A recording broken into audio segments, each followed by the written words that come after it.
Shalom, apa kabar semuanya? Senang sekali berjumpa di channel ini. Saya Iwan. Dan di video kali ini kita akan membahas tentang materi MTPJ tanggal 17 sampai dengan 23 Juli 2022. Nah, adapun pembacaan Alkitab terdapat di dalam Ibrani pasalnya yang ke-12 ayat 18 sampai dengan 29. Adapun tema yang diangkat oleh Gereja Masih Injili di Minahasa adalah mengucap syukur menurut cara yang benar. Saudara-saudara, sebelum kita membaca dan merenungkan firman Tuhan, marilah kita berdoa. Bapa di surga, terima kasih untuk kesempatan ini. Kami mengucap syukur padamu Tuhan, untuk setiap anugerah, untuk setiap penyertaan Tuhan di dalam kehidupan kami. Kami boleh beraktivitas, kami boleh bekerja, berkreasi, melayani. Itu semua karena perkenanan-Mu Tuhan. Terima kasih Tuhan. Dan kesempatan ini kami hendak belajar firman-Mu sesuai dengan materi MTPJ yang nantinya akan menjadi bahan kami untuk direnungkan bersama-sama. Ya Tuhan, biarlah Engkau mau pimpin kami, kuasai hamba-Mu ini. Demikian juga Engkau menguasai saudara-saudara yang menyaksikan lewat YouTube saat ini. Terpuji-puji nama-Mu, di dalam nama Tuhan Yesus kami berdoa. Amin. Nah, saudara-saudara yang dikasihi Tuhan, marilah kita membaca Alkitab sesuai dengan MTPJ, yaitu dalam Ibrani pasal 12 ayat 18 sampai dengan 29. Lembaga Alkitab Indonesia mengangkat perikop tanggung jawab yang berat. Sebab kamu tidak datang kepada gunung yang dapat disentuh dan api yang menyala-nyala, kepada kekelaman, kegelapan, dan angin badai, kepada bunyi sangkakala dan bunyi suara yang membuat mereka yang mendengarnya memohon supaya jangan lagi berbicara kepada mereka, sebab mereka tidak tahan mendengar perintah ini. Bahkan jika binatang pun yang menyentuh gunung, ia harus dilempari dengan batu. Dan sangat mengerikan pemandangan itu, sehingga Musa berkata, "Aku sangat ketakutan dan sangat gemetar." Tetapi kamu sudah datang ke Bukit Sion, ke kota Allah yang hidup, Yerusalem sorgawi, dan kepada beribu-ribu malaikat, suatu kumpulan yang meriah, dan kepada jemaat anak-anak sulung yang namanya terdaftar di sorga, dan kepada Allah yang menghakimi semua orang, dan kepada roh-roh orang-orang benar yang telah menjadi sempurna, dan kepada Yesus pengantara perjanjian baru, dan kepada darah pemercikan yang berbicara lebih kuat daripada darah Habel. Jagalah supaya kamu jangan menolak Dia yang berfirman. Sebab jikalau mereka yang menolak Dia yang menyampaikan firman Allah di bumi tidak luput, apalagi kita, jika kita berpaling dari Dia yang berbicara dari sorga. Waktu itu suaranya menggoncangkan bumi. Tetapi sekarang Ia memberikan janji, satu kali lagi aku akan menggoncangkan bukan hanya bumi saja, melainkan langit juga. Ungkapan satu kali lagi menunjuk kepada perubahan pada apa yang dapat digoncangkan, karena ia dijadikan supaya tinggal tetap apa yang tidak tergoncangkan. Jadi, karena kita menerima kerajaan yang tidak tergoncangkan, marilah kita mengucap syukur dan beribadah kepada Allah menurut cara yang berkenan kepadanya, dengan hormat dan takut. Sebab Allah kita adalah api yang menghanguskan. Sedemikian jauh pembacaan Alkitab, terpujilah Kristus. Saudara-saudara, apakah hari ini kita sudah mengucap syukur? Sebagai orang percaya, kita tentu saja selalu diajarkan untuk mengucap syukur dalam segala hal, baik buruk keadaan, di mana saja, kapan saja, dengan siapa kita bersama-sama, maka kita selalu mengucap syukur. Nah, saudara-saudara yang dikasihi Tuhan, mengucap syukur tentu saja ini adalah tindakan kita. Tetapi saudara tahu bahwa ini juga adalah kehendak Allah sendiri. Nah, kalau di dalam perjanjian lama, saudara-saudara, di dalam setiap ucapan syukur umat, maka ini adalah suatu tindakan atau perbuatan yang sakral, ketika mereka harus mengorbankan ekor hewan untuk dijadikan korban sebagai ucapan syukur. Nah, saudara-saudara yang dikasihi Tuhan, ini pun dilakukan dengan sebuah prosesi ibadah yang luar biasa di dalam keagungan Tuhan, di dalam penyembahan kepadanya. Dan umat, baik dia mengaku dosanya atau ketika dia diberkati, maka dia mengungkapkan syukurnya kepada Tuhan lewat ibadah yang dilayani oleh imam. Sebagai sebuah tindakan atau perbuatan sakral, maka kita pun sebagai umat yang percaya, kita pun harus tahu bagaimana kita mau mengucapkan syukur dengan cara yang benar. Nah, saudara-saudara yang dikasihi Tuhan, mengucap syukur tidak hanya dinyatakan dalam bentuk uang atau materi, tetapi kita dapat menyatakan ucapan syukur itu dengan keberadaan kita. Ketika kita menghadiri suatu peribadatan, kita fokus di dalam peribadatan tersebut, dan pikiran kita tidak bercabang kemana-mana, tetapi kita mau datang beribadah seantero kehidupan kita, kita datang sebagai ucapan syukur tersebut. Nah, saudara-saudari yang dikasihi Tuhan, motivasi kita juga di dalam beribadah dan ketika kita membawa persembahan itu adalah sangat penting di dalam menyenangkan hati Tuhan. Karena yang melatar belakangi kita mengucap syukur itulah yang paling penting, dan itu akan menentukan apakah persembahan kita layak atau tidak di hadapan Tuhan. Karena itu saudara-saudara, gereja kita mengangkat sebuah tema yang menarik ini, mengucap syukur menurut cara yang benar. Nah, di akhir video ini kita akan mengetahui bagaimana cara yang benar ketika kita mau mengucap syukur. Untuk itu nonton sampai selesai sehingga kita bisa memaksimalkan konten di video ini. Saudara-saudara yang dikasihi Tuhan, di dalam pembacaan Alkitab yang kita baca tadi, Ibrani 12 ayat 18 sampai dengan 29, kita perlu juga mengetahui latar belakang penulisan dari kitab Ibrani ini. Nah, saudara-saudara, kitab Ibrani ini sebetulnya itu menurut para ahli, mereka belum mengetahui secara tepat siapa penulis kitab Ibrani ini. Ada yang mengatakan bahwa Pauluslah yang menulis kitab Ibrani ini, atau orang-orang yang bersama-sama dengan dialah yang menuliskan kitab Ibrani ini. Tapi yang pasti adalah orang yang menuliskan kitab Ibrani ini adalah orang yang mengerti dengan betul budaya Yahudi dan juga budaya Yunani, sehingga penulis dapat menyimpulkan hal-hal apa yang perlu diingatkan kepada tujuan dari penulisan kitab ini. Nah, saudara-saudara yang dikasihi Tuhan, kitab Ibrani ini diperkirakan ditulis sebelum tahun 95. Kitab Ibrani ini bukan menunjukkan tentang tempat di mana kitab ini ditulis, tetapi menunjuk kepada sekelompok orang Kristen asal Yahudi di perantauan yang telah hidup bersama dengan orang-orang Yunani ataupun dengan masyarakat yang lainnya. Nah, mereka ini adalah orang-orang Kristen generasi kedua dan ketiga. Kalau kita bisa bandingkan dengan membaca di dalam Ibrani pasal 2 ayat 1 sampai 4, kemudian pasal 5 ayat 12 dan juga pasal 10 ayat 32.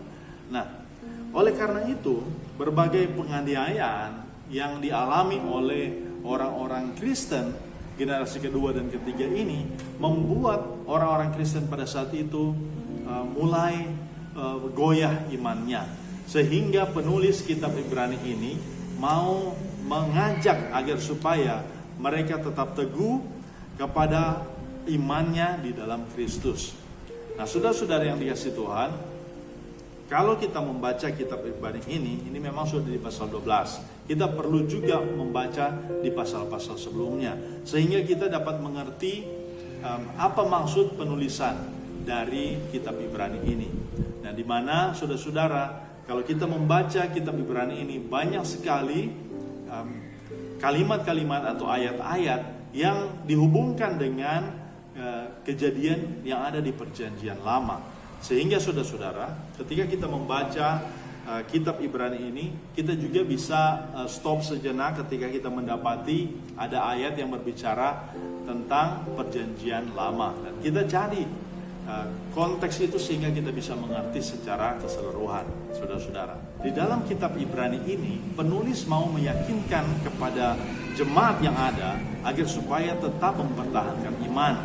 Kalau kita baca di pasal-pasal awal penulisan kitab Ibrani ini, penulis mau mengangkat Tuhan Yesus sebagai lebih daripada malaikat, ya.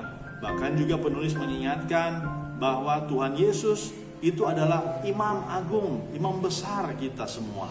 Penulis mengingatkan kepada jemaat yang ada di saat itu bahwa Tuhan Yesus itu juga adalah kunci untuk di surga kekal, seperti Musa dalam perjalanannya menuju ke tanah perjanjian. Penulis dalam pasal 8 sampai 10 juga mau menggambarkan bahwa ada yang namanya korban dan juga ada yang namanya perjanjian. Nah, saudara-saudara yang dikasihi Tuhan, pada intinya adalah penulis mau mengingatkan kepada orang Kristen pada saat itu teguh berpegang pada iman, percaya kepada Tuhan Yesus Kristus. Nah, saudara-saudara yang dikasihi Tuhan, penulis mengingatkan kepada orang Kristen pada saat itu agar supaya jangan menolak Dia, jangan menolak Yesus. Nah, saudara-saudara yang dikasihi Tuhan, ayat 18 sampai 21 menunjuk pada pengalaman orang Israel di Gunung Sinai. Kalau kita membaca di dalam Keluaran 19 ayat 16 sampai 22, kemudian ayat pasal 20 ayat 18 sampai 21, Allah sendiri melarang orang Israel untuk berjumpa langsung dengannya. Nah, kita tahu cerita tentang bagaimana Musa naik ke Gunung Sinai untuk menerima Torah itu, menerima 10 hukum yang dituliskan dengan tangan Tuhan Allah sendiri. Nah, Tuhan memerintahkan pada Musa agar supaya gunung itu benar-benar dibuat seperti ada pembatas, supaya bangsa Israel itu tidak boleh mendekat ke Gunung Sinai itu. Luar biasa, saudara-saudara. Mereka harus menjaga jarak aman agar tidak binasa. Fenomena yang terjadi di Gunung Sinai seperti ya dalam pembacaan kita, ada api yang menyala-nyala, bunyi sangkakala, ada kelaparan yang akan terjadi.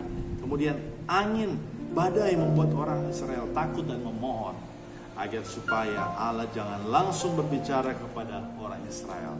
Nah, karena itu saudara-saudara, jika Allah berbicara berhadapan langsung, mereka pasti binasa. Nah, saudara-saudara yang dikasihi Tuhan, ini penting untuk kita mengerti sebagai orang percaya di zaman sekarang juga, bahwa Tuhan Yesus sudah mati di atas kayu salib, dan pada saat Dia mati, maka apa yang terjadi kita tahu bersama ya, sesuai dengan pembacaan Alkitab, tirai yang menutupi bait Allah itu terbelah dari atas ke bawah. Ini menandakan apa, saudara-saudara? Bahwa kita sebagai orang percaya pada Tuhan Yesus dapat secara langsung berkomunikasi dengan Tuhan Allah sendiri melalui Tuhan Yesus Kristus. Nah, saudara-saudara, ayat 22 sampai 24 ini berbicara ketika perbedaan ya, suasana di Gunung Sinai, dan kemudian saat ini mereka berada di Sion, saudara-saudara. Nah, di sini orang Kristen diajak untuk datang ikut serta bergembira, rejoice with a joyful noise, bertemu dengan beribu-ribu malaikat ya, dan anak dan jemaat anak-anak sulung, saudara-saudara. Wah, kita disebut sebagai anak sulung, saudara-saudara. Ya, bertemu dengan Allah, Tuhan Yesus Kristus, pengantara yang adalah pengantara perjanjian baru, yang mencurahkan darahnya sebagai korban penghapus dosa.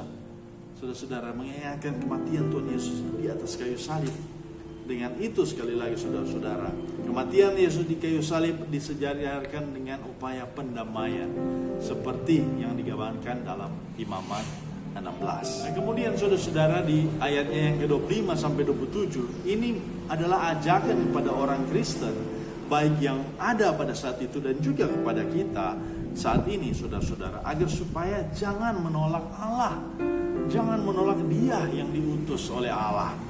Nah, jangan menolak Allah yang telah berfirman dalam diri Yesus Kristus, saudara-saudara. Kenapa? Karena Tuhan Yesus sendiri itu adalah penggenapan, saudara-saudara. Bisa dibayangkan Dia mengkontraskan dengan ini, saudara-saudara. Dengan pengorbanan, ya, persembahan korban bakaran, korban penghapusan dosa, ya. Teman-teman bayangkan ya, kalau misalnya kita mau bikin penghapusan dosa, kita harus memberikan kepada imam besar korban, misalnya domba jantan atau lembu sapi, ya. Coba bayangkan, saudara-saudara. Nah, dengan di masa sekarang, kalau mau diaplikasikan kehidupan zaman perjanjian lama ke masa sekarang, berapa banyak hewan yang harus dibinasakan untuk dijadikan korban penghapusan dosa dirimu. Nah, tetapi sekarang, saudara-saudara, semuanya itu telah digenapi, setelah ditebus oleh darah anak domba Allah, yaitu Tuhan Yesus Kristus. Sehingga ketika kita berdosa, bersalah, maka kita datang kepada Tuhan, kita mengaku dosa di hadapannya dengan doa, dengan hati yang tulus, dengan pikiran yang murni, mau datang kepadanya. Sehingga saudara-saudara, Tuhan Yesus itu adalah pemurah lagi maha pengampun, saudara-saudara, yang mengampuni kita. Nah, saudara-saudara yang dikasihi Tuhan, sebab baik orang yang menolak maupun yang berpaling dari firman Allah akan menghadap Allah. Di Gunung Sinai, bumi bergoncang ketika orang Israel mendengarkan suara Allah berfirman. Tapi di Gunung Sion, orang Kristen berhadapan dengan Allah yang berbicara dengan penuh belas kasih melalui Yesus Kristus. Sebab sebagaimana nubuatan dalam Hagai 2 ayat 7 yang berkata bahwa Allah terus menyatakan karya selamatnya bagi alam semesta yang memuncak pada diri Yesus Kristus dalam suatu penghakiman yang akan menguncangkan langit dan bumi serta yang tetap ada hanyalah firman-Nya. Maka kita di zaman sekarang, saudara-saudara, harus dan wajib untuk menerimanya sebagai Tuhan dan Juru Selamat kita, sehingga ketika kita berhadapan langsung dengan Allah semesta alam, ya, maka yang dilihatnya adalah kita seperti ada darah anak domba Allah yang kudus itu, sehingga kita diterimanya, saudara-saudara. Oleh karena karya keselamatan Allah yang mengagumkan di dalam dan melalui Yesus Kristus, kita diajak untuk mengucap syukur kepada Tuhan. Nah, saudara-saudara, mengucap syukur ini adalah karena Tuhan sudah lebih dulu menyatakan kasih dan kuasanya dalam kehidupan kita. Maka kita mengucap syukur sebagai respon itu. Nah, yang paling penting dalam ucapan syukur itu sekali lagi bukan materi, bukan uang, tetapi kehidupan kita yang mau dipersembahkan padanya. Dengan begitu, saudara-saudara, ketika kita mau memberi kehidupan kita, kita hidup bukan hidup kita lagi, tetapi hidup oleh karena Kristus. Dan apa yang Yesus lakukan, itu juga yang kita lakukan. Saudara-saudara, menarik sekali kalau kita maju ke pasal berikutnya. Di pasal 13 ayatnya yang ke-15 sampai 16, saudara-saudara, ini adalah yang seharusnya menjadi ucapan syukur kita. Dikatakan, sebab itu marilah kita oleh Dia, oleh Tuhan Yesus, senantiasa mempersembahkan korban syukur kepada Allah, yaitu ucapan bibir yang memuliakan namanya. That's one. Dan janganlah kamu lupa berbuat baik dan memberi bantuan, sebab korban-korban yang demikianlah yang berkenan kepada Allah. Jadi saudara-saudara yang dikasihi Tuhan, ucapan syukur yang benar di sini, kalau kita membaca pembacaan ini, ya, maka kita tahu bersama bahwa selain kita mengucapkan puji-pujian kepada Tuhan lewat nyanyi-nyanyian, lewat membaca firman Tuhan, lewat beribadah padanya, tapi juga kita harus mengaplikasikannya kepada orang-orang lain, orang-orang yang membutuhkan. Saudara-saudara, buka mata, buka hati. Kita harus lihat keberadaan sekitar kita, sehingga itu bisa menjadi ucapan syukur yang sebenarnya. Kiranya Tuhan memberkati kita dengan firman-Nya. Amin. Saudara-saudara yang dikasihi Tuhan, jika saudara-saudara menyukai video ini, jangan lupa untuk like, subscribe, dan juga bisa di-share ke medsos sekalian ya. Nah, sampai jumpa di video-video yang lain. Bye!